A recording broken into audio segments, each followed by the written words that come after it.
Elle n'est pas adoptée.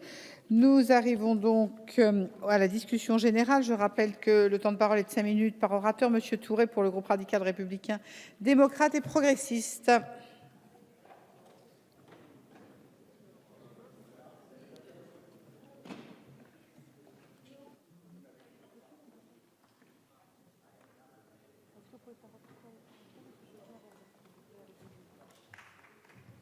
Monsieur le ministre, c'est une belle loi que vous nous proposez.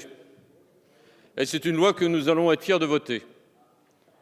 Parce que vous avez compris l'essentiel des préoccupations des Français vis-à-vis de la justice. Les Français ont besoin d'une justice du quotidien qui soit une justice non pas d'abattage, mais d'une justice qui prend en compte leurs préoccupations.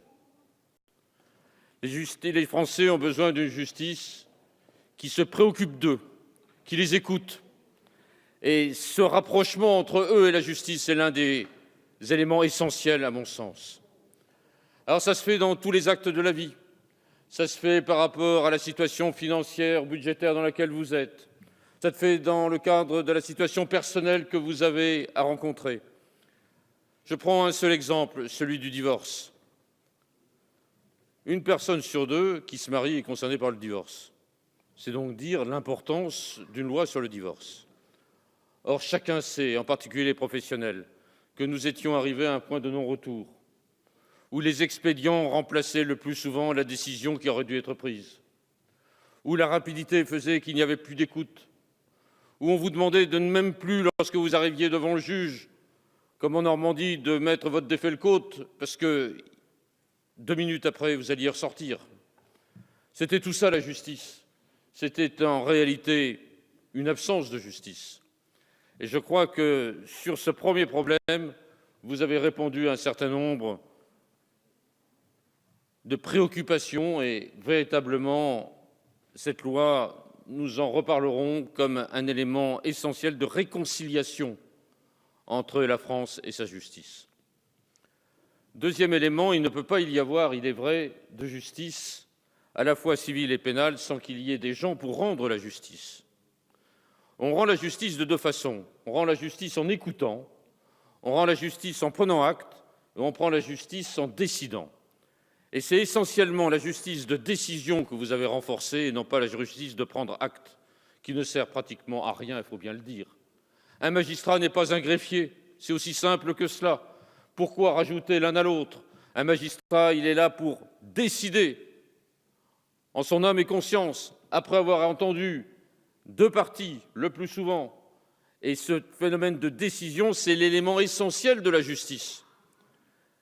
Il faut donc simplifier la prise de décision. Et c'est ce que vous êtes arrivé à faire, me semble-t-il, et je vous en félicite. Il était donc nécessaire qu'il y ait plus de magistrats. Et les chiffres que vous avez donnés, qui reprennent ceux que, dans une émission à la télévision, j'ai écouté il y a quelques jours, je m'étais permis de vous adresser mes félicitations pour la précision que vous donniez. Vous m'avez dit « tu fais de la flagornerie ». Pas du tout, monsieur le garde des Sceaux. Je rendais hommage à quelqu'un qui avait pris la mesure de la justice de son temps. Plus de magistrats, plus de greffiers, plus de personnes susceptibles de nous écouter. Voilà, c'est ça dont nous avons besoin. Peut-être aurait-il fallu qu'il y ait une autre grande réforme. Je n'ai jamais pu être écouté à ce sujet, c'est faire en sorte que tous les professeurs de droit soient intégralement pris comme des magistrats susceptibles de parfaire les compositions des juridictions.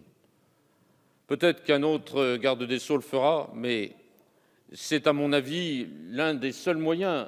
Le professeur Debray avait fait ça, Robert Debray, dans le cas des CHRU, où il y avait à la fois les médecins qui étaient médecins hospitaliers et médecins pratiquants qui donnaient des cours et qui étaient en même temps des médecins.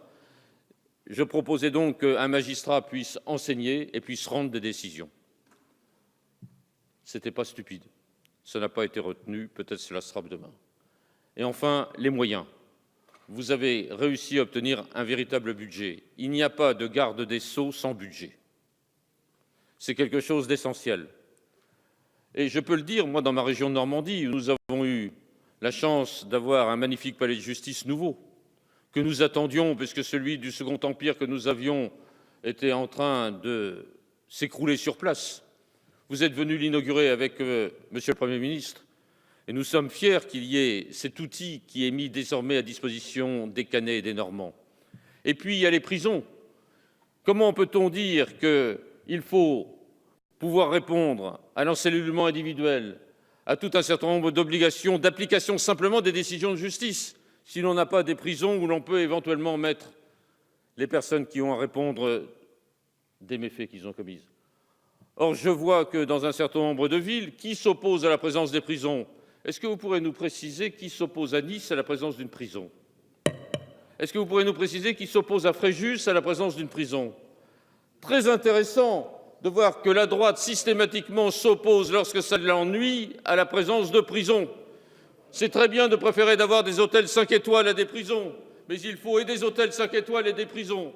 Et éloigner les prisons du centre-ville, c'est rendre impossible la possibilité de diriger normalement une prison, car il est nécessaire qu'il y ait beaucoup de gens qui viennent voir, ne serait-ce que les condamnés, pour leur permettre de sortir mieux de cette prison. Voilà les quelques mots que je voulais vous dire, Monsieur le ministre.